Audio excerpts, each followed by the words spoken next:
নমস্কাৰ, মই ঋতু দাস। টাইম এইটৰ দৰ্শকসকলৰ বাবে এই মুহূৰ্তত লৈ আহিছোঁ এটা গুৰুত্বপূৰ্ণ খবৰ, কিয়নো ভাৰতৰ আক্ৰমণত এতিয়া 100 পাকিস্তানী নিহত হোৱাৰ খবৰ এই মুহূৰ্তত টাইম এইটৰ দৰ্শকসকলৰ বাবে লৈ আহিছোঁ।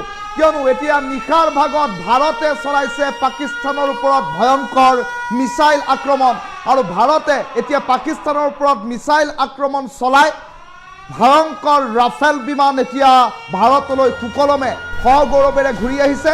আৰু ভাৰতত ভয়ংকৰ ৰাফেল বিমান অৱতৰণ কৰি পাইলটগৰাকীয়ে বিমানৰ পৰা নামি প্ৰথমেই উল্লেখ কৰিলে ভাৰত মাতা কি জয়। এই ডাঙৰ খবৰ টাইম এইটৰ দৰ্শকসকলৰ বাবে এই মুহূৰ্তত লৈ আহিছোঁ। ভাৰতৰ আক্ৰমণত 100টাকৈ পাকিস্তানী সন্ত্ৰাসবাদী নিহত হোৱাৰ খবৰ। লস্কৰী তৈবাৰ ঘাটিত ভাৰতীয় সেনাৰ আক্ৰমণ এই মুহূৰ্তৰ সবাতোকৈ ডাঙৰ খবৰ। সমগ্ৰ ভাৰতবাসীক উদ্বুদ্ধ কৰিব পৰা এটা খবৰ এই মুহূৰ্তত টাইম এইটৰ দৰ্শকসকলৰ বাবে লৈ আহিছোঁ। আৰু তাৰ পাছতে এই পাকিস্তানত জৰুৰীকালীন অৱস্থা, হাহাকাৰ অৱস্থা, ইমাৰ্জেঞ্চি ঘোষণা কৰিবলগীয়া পৰিস্থিতি। স্তব্ধ হৈ পৰিছে সকলো বিমান। 48 ঘণ্টাৰ বাবে পাকিস্তানে বিমান সেৱা বাতিল কৰিছে। যিকোনো মুহূৰ্তত ভাৰতে পুনৰবাৰ চলাব পাৰে মিছাইল আক্ৰমণ। ভাৰতৰ আক্ৰমণৰ পাছতেই পাকিস্তানত জাৰি কৰা হৈছে জৰুৰী অৱস্থা। চাৰিওদিশে এতিয়া পাকিস্তানত চাইৰেন বজাই দিয়া হৈছে আৰু তছনছ হৈ পৰিছে পাকিস্তানৰ 9টাকৈ সন্ত্ৰাসবাদী ঘাটি। আৰু এই সন্ত্ৰাসবাদী আক্ৰমণত ভাৰতৰ যি মিছাইল আক্ৰমণ, 100টাকৈ পাকিস্তানী সন্ত্ৰাসবাদী নিহত হোৱাৰ খবৰ আহি পৰিছে। আহতৰ সংখ্যা শতাধিক। লস্কৰী তৈবাৰ ঘাটিত ভাৰতীয় সেনাই বচা আক্ৰমণ চলাইছে বুলি ইতিমধ্যে ভাৰতীয় সেনাই প্ৰত্যুত্তৰ দিয়া পৰিলক্ষিত হৈছে। পাকিস্তানৰ বুকুত কঁপনি তুলি এতিয়া ভাৰতীয় সেনাই আৰম্ভ কৰিছে একশ্যন। কিয়নো দেখিবলৈ পোৱা গৈছে ইয়াৰ পূৰ্বে 22 এপ্ৰিলৰ দিনটো ভাৰতৰ বাবে আছিল ক'লা দিন। কিয়নো সৰ্বসাধাৰণ নিৰীহ নিৰস্ত ভাৰতীয় 28 গৰাকী পৰ্যটকক পাকিস্তানী সন্ত্ৰাসবাদীয়ে লক্ষ্য কৰি লৈছিল। পাকিস্তানী সন্ত্ৰাসবাদীয়ে ধৰ্মৰ কথা সুধি এফালৰ পৰা গুলিয়াই দিয়া হৈছিল 28 গৰাকী ভাৰতীয় পৰ্যটকক পাকিস্তানী সন্ত্ৰাসবাদীয়ে। আৰু তেনে পৰিপ্ৰেক্ষিতত সেই সমগ্ৰ ঘটনাই এক প্ৰকাৰ ক্ষোভৰ দাবানল তুলিছিল, ক্ষোভৰ জুই জ্বলাইছিল সমগ্ৰ সৰ্বসাধাৰণ জনতাৰ বুকুত। আৰু প্ৰতিগৰাকী প্ৰকৃত ভাৰতীয়ই দেশৰ প্ৰধানমন্ত্ৰীগৰাকীক প্ৰশ্ন উত্থাপন কৰি আহিছিল যে ইয়াৰ প্ৰতিশোধ প্ৰত্যুত্তৰ কেতিয়া, আৰু সকলো ধৰণৰ প্ৰতিশোধ প্ৰত্যুত্তৰ কেতিয়া বুলি দাবী কৰি অহা হৈছিল। আৰু দেশৰ প্ৰধানমন্ত্ৰীগৰাকীয়ে প্ৰতিৰক্ষা মন্ত্ৰীৰ সৈতে আৰু অন্যান্য বিষয়ববীয়া মন্ত্ৰীসকলৰ সৈতে বাৰম্বাৰ বৈঠকত মিলিত হৈছিল, সেনাৰ সৈতে বৈঠকত মিলিত হৈছিল। আৰু তাৰ পাছতে ভাৰতীয় সেনাক দিয়া হ'ল সম্পূৰ্ণ কৰ্তৃত্ব আৰু দায়িত্ব। আৰু ভাৰতীয় সেনাক দায়িত্ব দিয়াৰ পাছতেই যেন স্বস্তিৰ নিশ্বাস পেলাইছিল দেশবাসীয়ে। কিয়নো ভাৰতীয় সেনাৰ শক্তিৰ ওপৰত, প্ৰবল পৰাক্ৰমৰ ওপৰত বিশ্বাস ৰাখে ভাৰতবাসীয়ে। আৰু ভাৰতীয় সেনাৰ প্ৰবল বিক্ৰমৰ ওপৰত বিশ্বাস ৰাখিয়েই ভাৰতবাসীয়ে শান্তিত টোপনি যাব পাৰে। আৰু তেনে পৰিপ্ৰেক্ষিতত ভাৰতীয় সেনাই দেশবাসীৰ বিশ্বাস যেন ৰখা পৰিলক্ষিত হ'ল। আজিৰ দিনটোত সমগ্ৰ দেশজুৰি আছিল মক ড্ৰিল। যুদ্ধৰ প্ৰাক মুহূৰ্তত কেনেদৰে নিজকে সতৰ্ক কৰিব, যুদ্ধৰ যদিহে পৰিস্থিতি উদ্ভৱ হয় তেতিয়া সৰ্বসাধাৰণ জনতাই নিজকে কিদৰে বচাব পাৰিব, সকলো ধৰণৰ অনুশীলন আজিৰ দিনটোত অনুষ্ঠিত হ'ব। আৰু সকলোৱে কল্পনা কৰিছিল, সকলোৱে চিন্তা কৰিছিল, আনকি পাকিস্তানেও ভাবিছিল যে ইয়াৰ পূৰ্বৰ ইতিহাসসমূহ যদিহে খুচৰি চোৱা যায় তেনেহ'লে ভাৰতে পাকিস্তানৰ সৈতে ইয়াৰ পূৰ্বে যি 3বাৰকৈ যুদ্ধত লিপ্ত হৈছিল, যুদ্ধত মিলিত হৈছিল, সেই সময়ছোৱাতো যুদ্ধৰ 2 দিন পূৰ্বে মক ড্ৰিল কৰা হৈছিল। যুদ্ধৰ 2 দিন পূৰ্বে মক ড্ৰিল কৰাৰ দৰে ঘটনা সংঘটিত হৈছিল।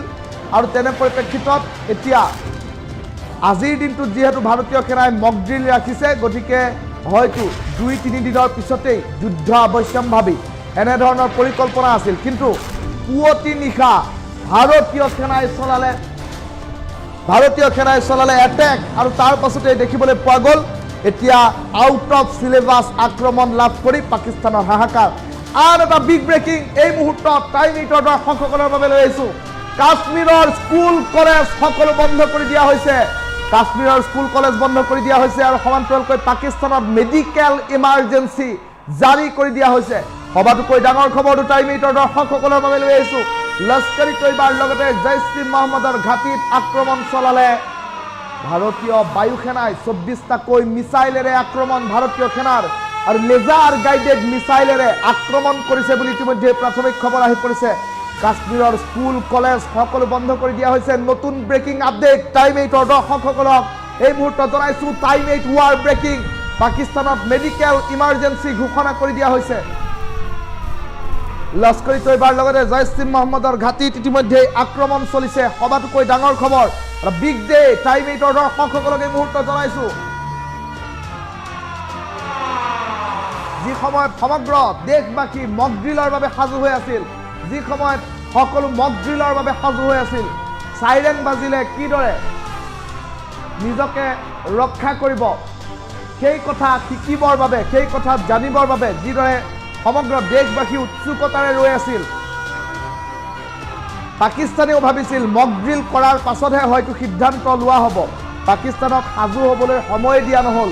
নিশাৰ ভাগত পিঅ'কে পাৰ হৈ পাকিস্তানৰ আকাশমাৰ্গত 100 কিলোমিটাৰ গভীৰতালৈ সোমাই গৈ ৰাফেল বিমানেৰে মিছাইল আক্ৰমণ চলিল পাকিস্তানৰ সন্ত্ৰাসবাদী ঘাটিত।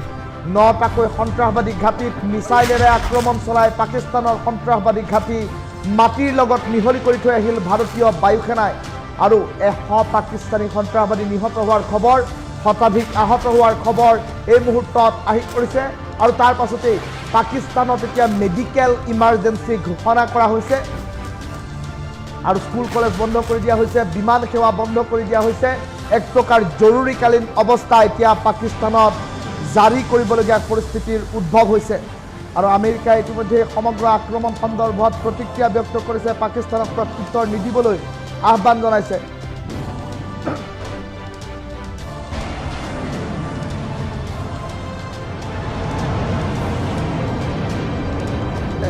আৰু সমান্তৰালকৈ কাশ্মীৰৰ সকলো স্কুল কলেজ বন্ধ কৰি দিয়া হৈছে। পাকিস্তানৰ সকলো বিমান সেৱা বন্ধ কৰি দিয়া হৈছে। কোনো ধৰণৰ পেছেঞ্জাৰ্ছ বিমান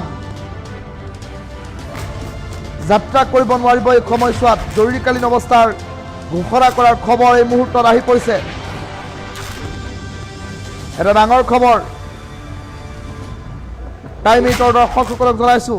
ভৱিষ্যতেও যাতে পাকিস্তানে চকু তুলি ভাৰতৰ ফালে চাব নোৱাৰে তাৰ বাবে কঁকাল বেকা কৰি দিবৰ বাবে সাজু হৈ উঠিছে এতিয়া ভাৰত। ভাৰতীয় বায়ুসেনাই ৰাফেলেৰে আক্ৰমণ কৰি ভাৰতৰ ভূমিত সগৌৰৱে আহি উপস্থিত হ'ল আৰু এই আক্ৰমণ চলাই পাকিস্তানী সন্ত্ৰাসবাদীৰ ঘাটি তছনছ কৰি থৈ আহি ৰাফেল বিমান ভাৰত ভূমিত ৰাখি বিমানৰ পৰা নামি ভাৰতীয় পাইলটে ক'লে ভাৰত মাতা কি জয়। এটা ডাঙৰ খবৰ এই মুহূৰ্তত টাইম 8ৰ দৰ্শকসকলক জনাই আছো।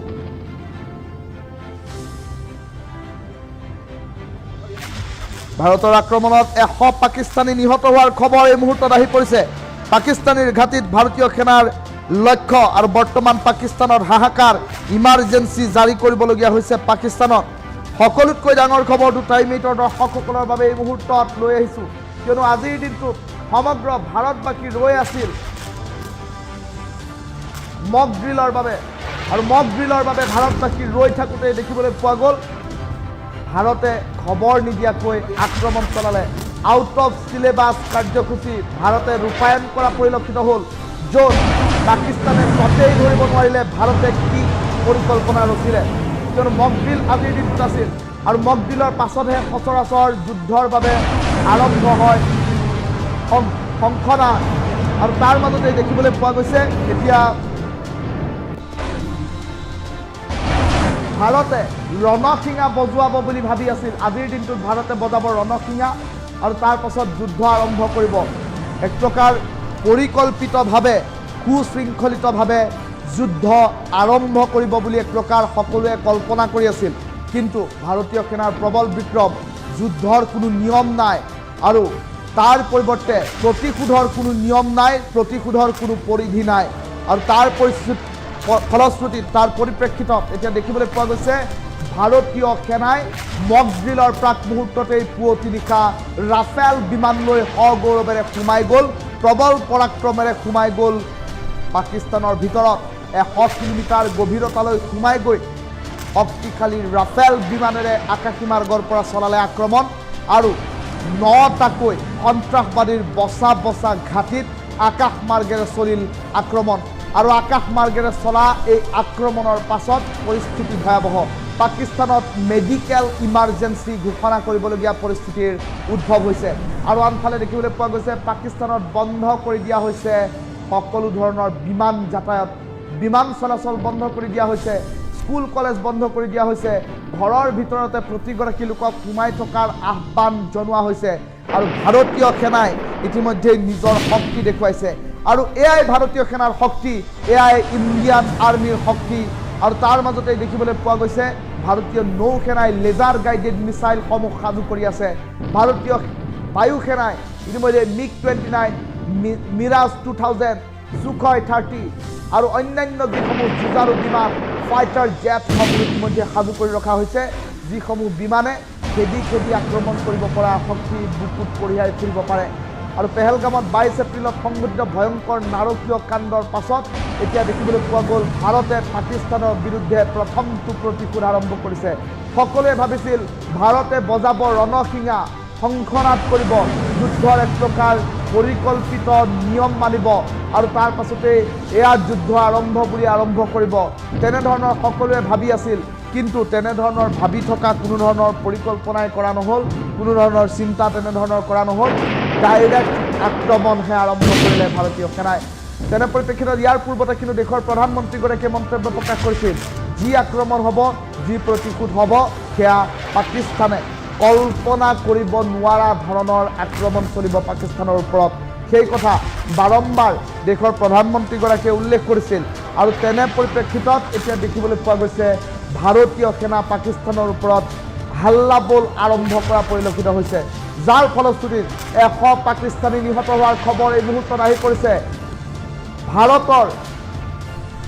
নিৰীহ 28 গৰাকী পৰ্যটকৰ প্ৰাণ লোৱা প্ৰতিশোধ হিচাপে প্ৰথমটো প্ৰতিশোধতে 100 পাকিস্তানী নিহত ভাৰতীয় সেনাৰ মিছাইলৰ সন্মুখত তিষ্ঠি থাকিব নোৱাৰি 100 পাকিস্তানীয়ে প্ৰাণ হেৰুৱাইছে সবাতোকৈ ডাঙৰ খবৰটো টাইম এইটৰ দৰ্শকসকলক এই মুহূৰ্তত জনাই আছোঁ কেৱল টাইম এইটৰ দৰ্শকসকলৰ বাবে আমি বিগ আপডেট প্ৰতিটো মুহূৰ্তৰ আপডেট লৈ অহাৰ চেষ্টা কৰি আছোঁ ভাৰতৰ আক্ৰমণত 100 পাকিস্তানী নিহত পাকিস্তানীৰ ঘাটিত লক্ষ্য ভাৰতীয় সেনাৰ বৰ্তমান পাকিস্তানত হাহাকাৰময় পৰিস্থিতি ট্ৰেণ্ড এতিয়া ভাৰতৰ হাতত আৰু তাৰ মাজতে দেখিবলৈ পোৱা গৈছে ভাৰতৰ আক্ৰমণত 100 পাকিস্তানী নিহত হৈছে আৰু সকলোৱে ভাবিছিল আজি মক ড্ৰিল হ'ব আৰু মক ড্ৰিলৰ পাছতে ভাৰতবাসীয়ে সুপৰিকল্পিত যুদ্ধ পৰিকল্পনা আৰম্ভ কৰিব সকলোৱে ভাবিছিল সংখনাদ হ'ব ট্ৰেণ্ড এতিয়া টাইম এইটৰ হাতত কেৱল টাইম এইটৰ দৰ্শকসকলক আমি দেখুৱাম প্ৰতিটো মুহূৰ্তৰ যুদ্ধৰ বাতৰি প্ৰতিগৰাকী দৰ্শকক এই মুহূৰ্তত আমি টাইম এইটৰ দৰ্শকসকলৰ বাবে এই মুহূৰ্তত যুদ্ধৰ বাতৰি লৈ আহিছোঁ যুদ্ধৰ দামামা লৈ আহিছোঁ খন্তেক সময়ৰ পাছতে সতীৰ্থ অভিলাষ থাকিব প্ৰতিটো যুদ্ধৰ আপডেট আমি টাইম এইটৰ দৰ্শকসকলক দিম আৰু এই মুহূৰ্তত জনাইছোঁ লস্কৰী তৈবাৰ ঘাটিত আক্ৰমণ ভাৰতীয় সেনাৰ ভাৰতৰ আক্ৰমণত 100 সন্ত্ৰাসবাদী পাকিস্তানী নিহত আৰু 28 গৰাকী ভাৰতীয় নিৰীহ নিৰস্ত্ৰ পৰ্যটকক আক্ৰমণ চলাই হত্যা কৰা পাকিস্তানৰ বিৰুদ্ধে প্ৰথমটো প্ৰতিশোধতেই 100 পাকিস্তানী নিহত হৈছে ডাঙৰ খবৰ জনাই আছোঁ